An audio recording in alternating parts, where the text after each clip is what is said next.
This is your News Source Evening Bulletin for today, Monday, the 5th day of February in the year 2024.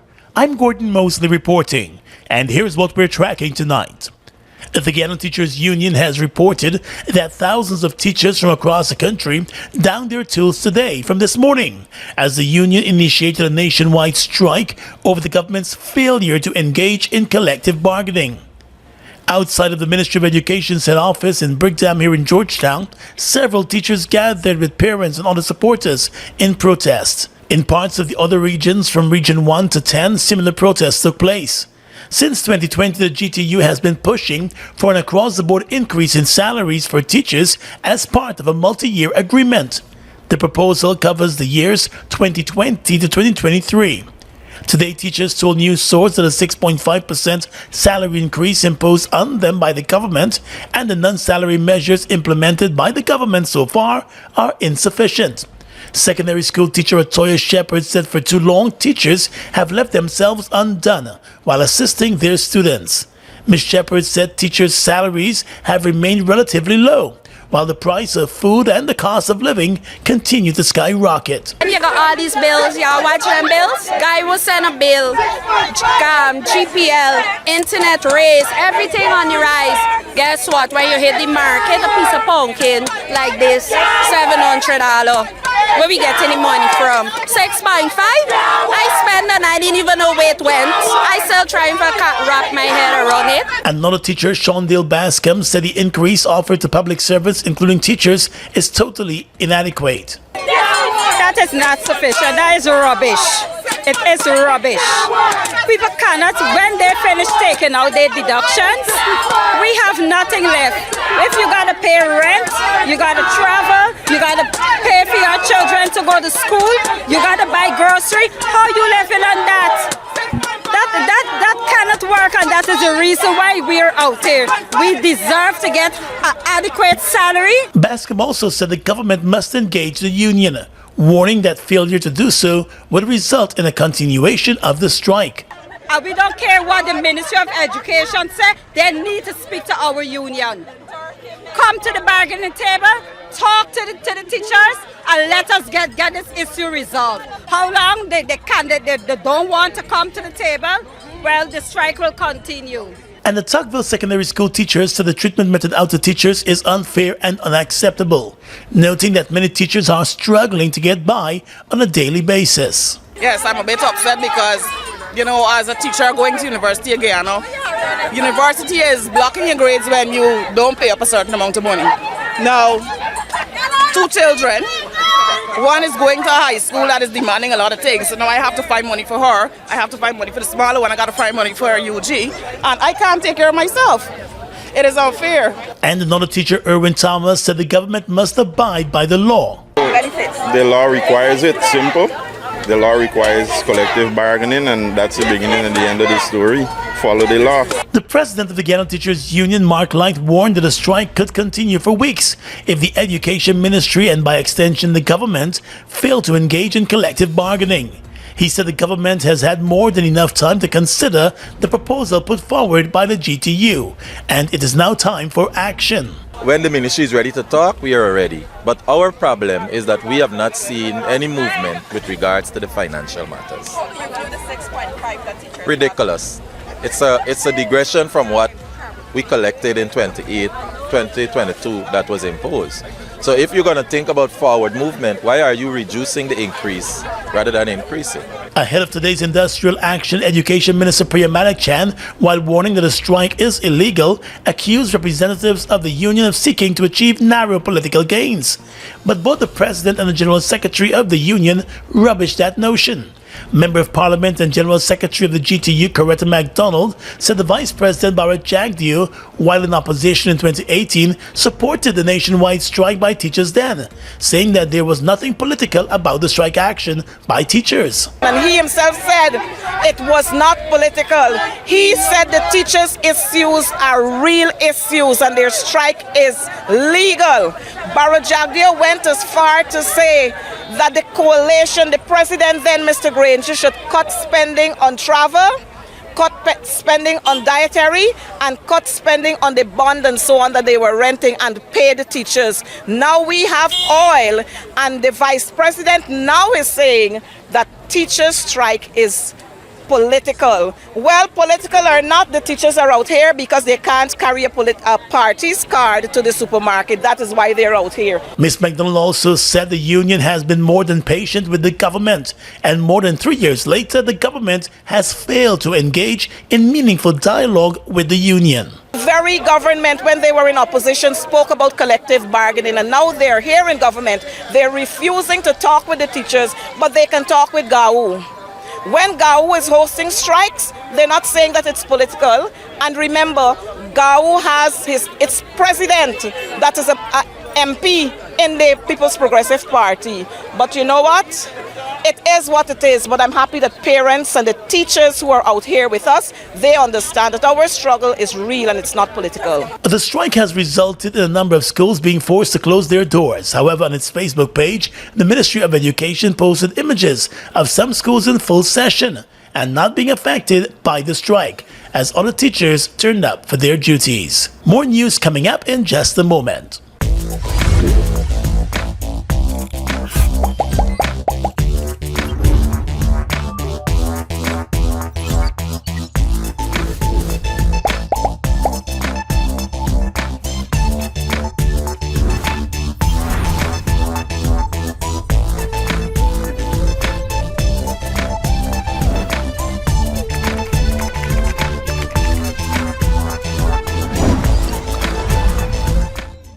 Oh my lord, I just love to shop in this store. My customers, them gonna love all these things. So many different things in one place. Household items, electronics, toys, stationery, confectionery, exercise equipment, shoes and clothes for men, women and children, school things, costume, jewelry, perfume, makeup. Oh, look the makeup! Giftland Office Max, Guyana's favorite department store. On Thursday, February 22nd, we're heading to the biggest wet fete of MASH, Splashamani 2024 at the Guyana National Stadium. Nuff Water, Pulse, Nuff Soca. The night before the holiday, Soca star Problem Child.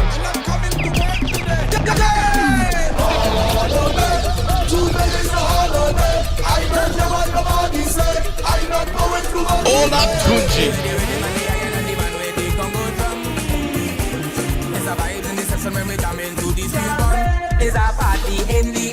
Splashamani, the official wet fete of MASH 2024. Problem Child, Ola Tunji, and more to be added. Come, let's soak you down in water and soca. Early bird tickets $3,000. Brought to you by Hits and Jams Entertainment. It's one of your biggest goals, getting your own home, where memories are made, where happiness lives. You may feel that home ownership or renovation is beyond your reach, but we at Republic want you to know that there's always a way. Ask us about our suite of mortgages. Let's help make your housing wishes come true, or advise on how the equity in your existing home can finance other dreams and goals. Call or go online to learn more.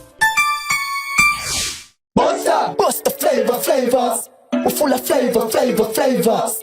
Bust the flavors that me crave for. We're full of flavors. Tell your neighbors about the bust the flavors. Grab a bust the flavors. Yeah, thirst buster. Grab a buster. Bust the flavor, taste the savor. Bust the flavors. Bust the flavors. Vice Chancellor of the University of Guyana, Dr. Paloma Mohammed, today said greater support is needed to advance the work of the country's premier tertiary educational institution. We need more, and we deserve more. She made that statement during an early morning interview on the 94.1 morning program Jumpstart.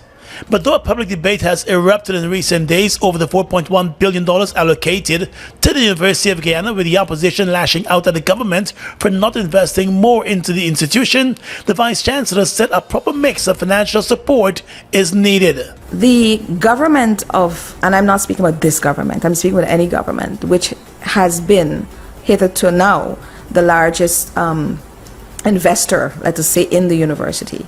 But they are not the only entities that uptake UG's graduates. More and more private businesses, international businesses uptake UG's graduates. In fact, more now than before. And so expecting one entity only to fund the university, I think, is not something that we should be advancing.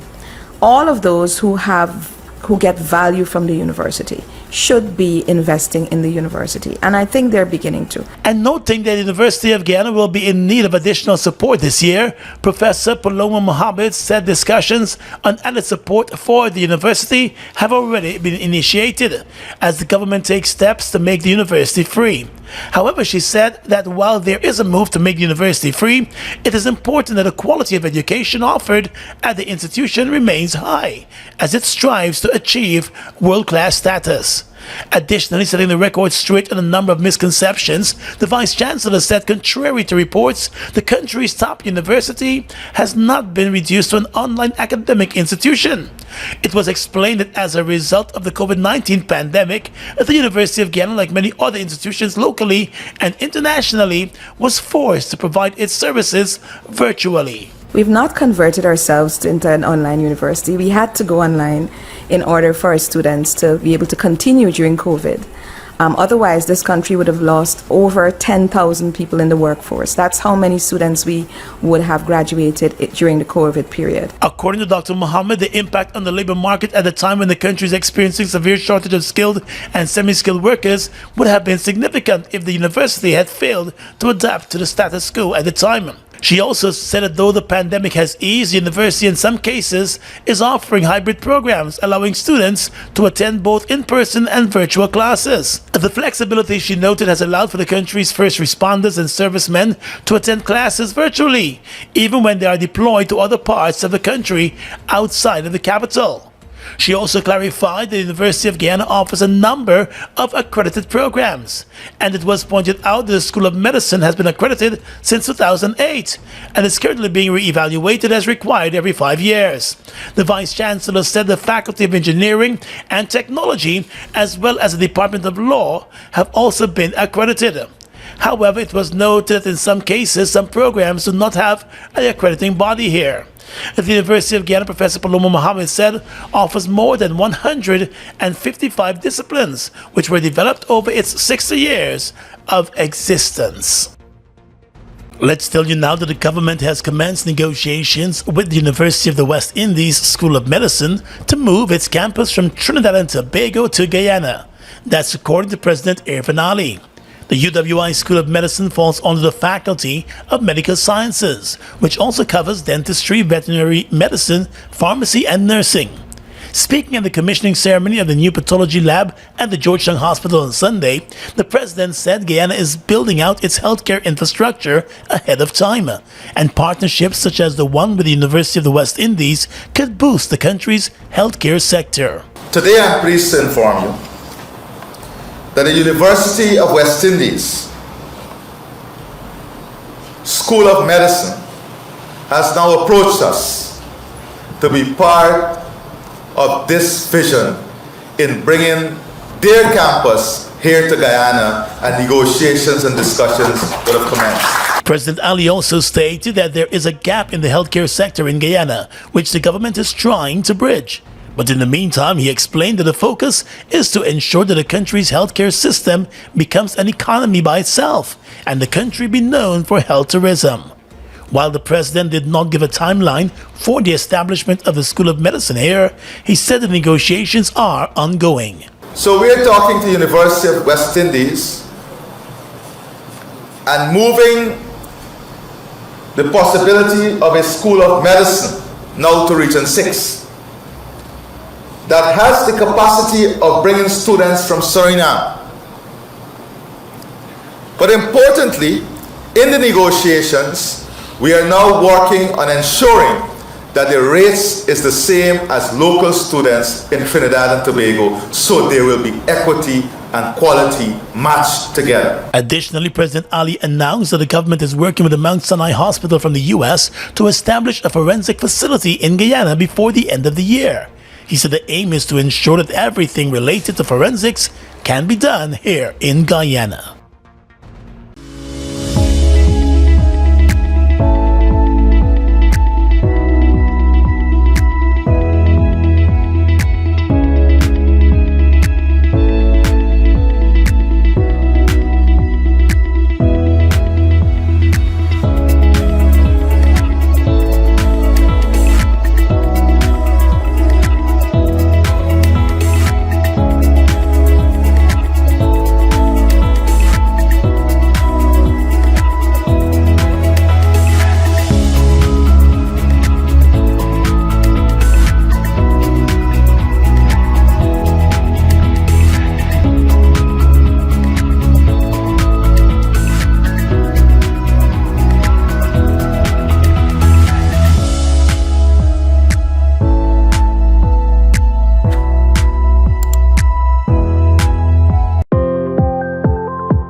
Look at the breathtaking beauty of the Essequibo. From its pristine rivers to its abundant resources, it's a treasure that belongs to Guyana, and we ask Venezuela to respect the rule of international law.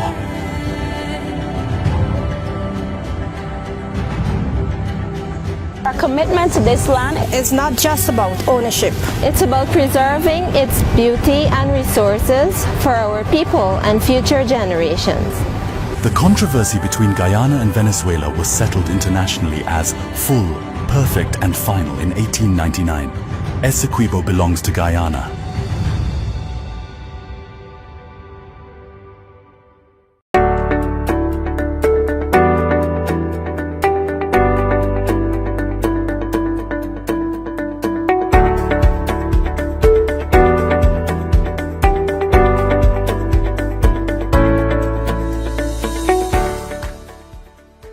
The government has amended the Natural Resource Fund Act to allow for increased withdrawals from the nation's Natural Resource Fund. According to Finance Minister Dr. Ashley Singh, the aim is to accelerate the delivery of public goods and services to Guyanese while optimizing the financing mix in keeping with sound fiscal management. The opposition staged a walkout of the National Assembly on Friday evening over the government's decision, explaining that in their view, the government is emptying the Natural Resource Fund for the benefit of a few.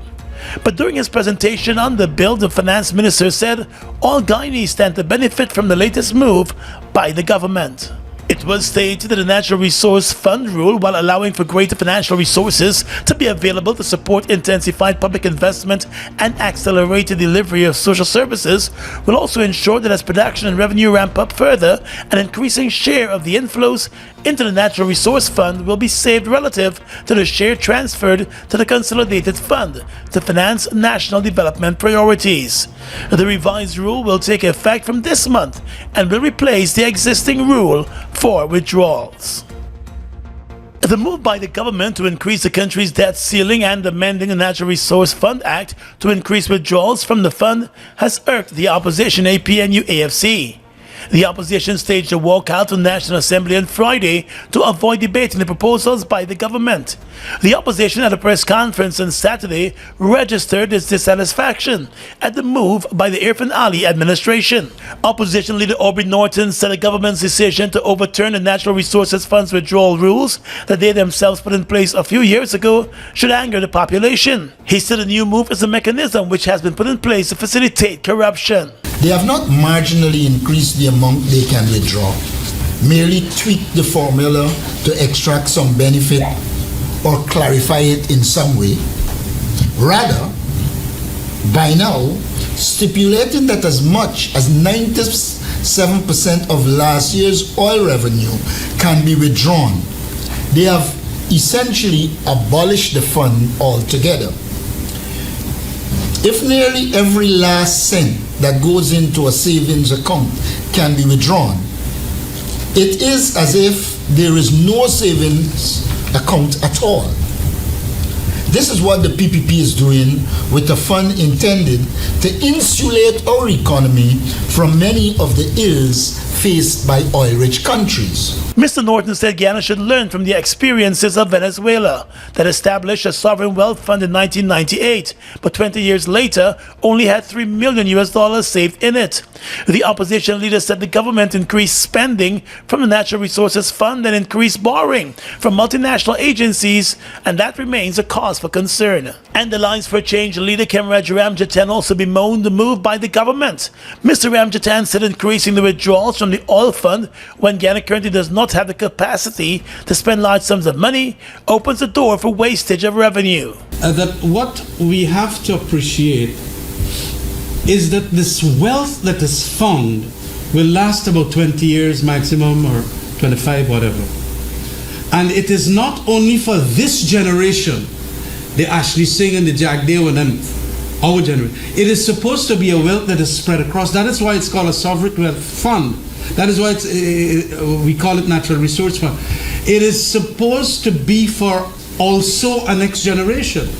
So if you max out everything now, with the expectation that in 2028 we will get more money, and so the savings will be then about $500 million per year and so on. That is not being generous to the future generation, and especially in the context when we have an incapacity to spend this money properly. And for his part, Opposition Member of Parliament, Senior Counsel Roysdale Ford, said the government is setting the stage for the Dutch disease in Guyana.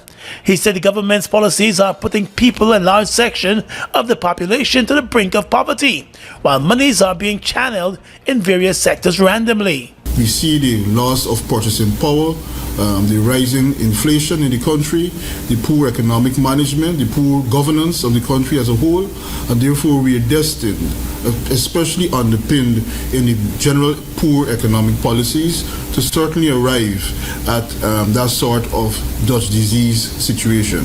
So when we look down the line to treat for 4 years to see what could be happening then, we will have that impact in a greater way at that stage. The opposition said it will continue to raise its voice of concern about the latest moves by the government with regards to the Natural Resources Fund. This evening, police investigators are continuing their probe into the execution-style murder of Camberville resident Joseph Wilkinson, also known as Dreddy. The 49-year-old man was shot dead early Sunday morning, moments after he stepped away from a wake that was being held in the South Ranville Park area.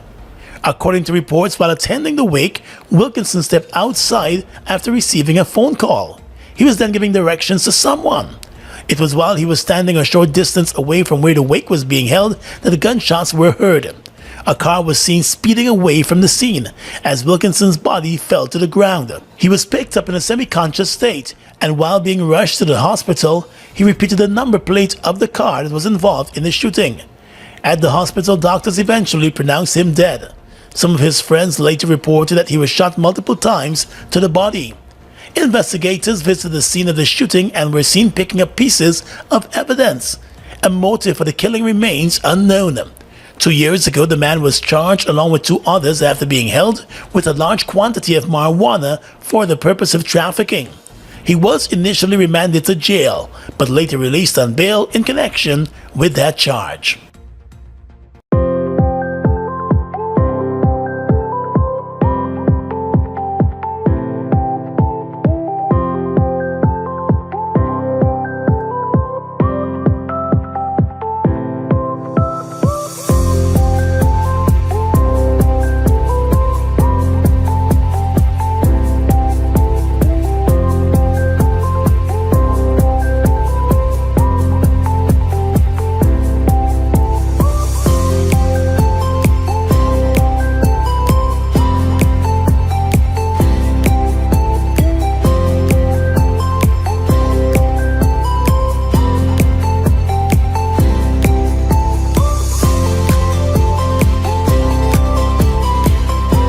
Imported frozen meat and food products, fresh produce and pet supplies, freshly made bread. Rotisserie chicken and patties are also available daily. Shop in comfort today at Food Max and let our courteous staff assist you in satisfying your shopping needs. Food Max, the fresh food specialist. It's one of your biggest goals, getting your own home, where memories are made, where happiness lives. You may feel that home ownership or renovation is beyond your reach, but we at Republic want you to know that there's always a way. Ask us about our suite of mortgages. Let's help make your housing wishes come true. Or advise on how the equity in your existing home can finance other dreams and goals. Call or go online to learn more. Look who's in the mix now. The new Buster Soda Water. 0 calories, 0 sugar, 0 artificial flavors. 100% refreshing. Taste Buster Soda Water today. Buster Soda Water. Now available for only $120. With your regional and international news tonight, I'm Svetlana Marshall in the region. Helicopters dumped tons of water and wildfires raging on across central Chile on Monday, as emergency crews told Reuters they were still finding bodies buried in the wreckage 3 days after the blaze took hold. The official death count from Chile's worst natural disaster in years stood at 112 as of Sunday night and was expected to climb as residents, firefighters, and military raced to clear the rubble. Forest fires gathered momentum on Friday and spread to residential areas in coastal cities, sending out sparks and fireballs that consumed houses within minutes. Chile began an official 2-day mourning period on Monday. Hundreds of people are still missing, and some 14,000 homes have been damaged, officials say. President Nayib Bukele on Sunday secured a thumping victory in El Salvador's elections after voters cast aside concerns about erosion of democracy to reward him for a fierce gang crackdown that transformed security in the Central American country. Provisional results on Monday morning show Bukele winning 83% support, with just over 70% of the ballots counted. Bukele declared himself the winner before official results were announced, claiming to have attained more than 85% of the vote.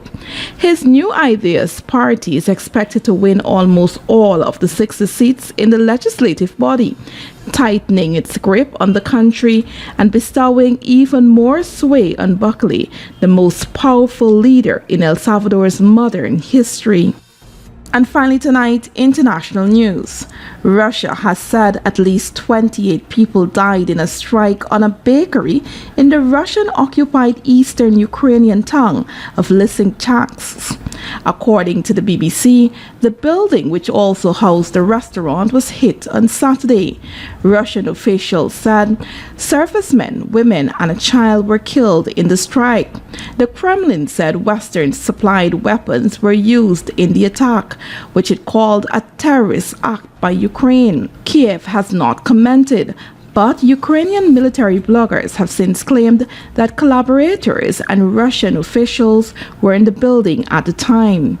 On Monday, the head of the Russian Annex LNR said that the strike killed the Minister of Emergency Situations, who had been celebrating his birthday at the restaurant that was hit. And that's your News Source Evening Bulletin for tonight. I'm Svetlana Marshall reporting and encouraging you to stay safe.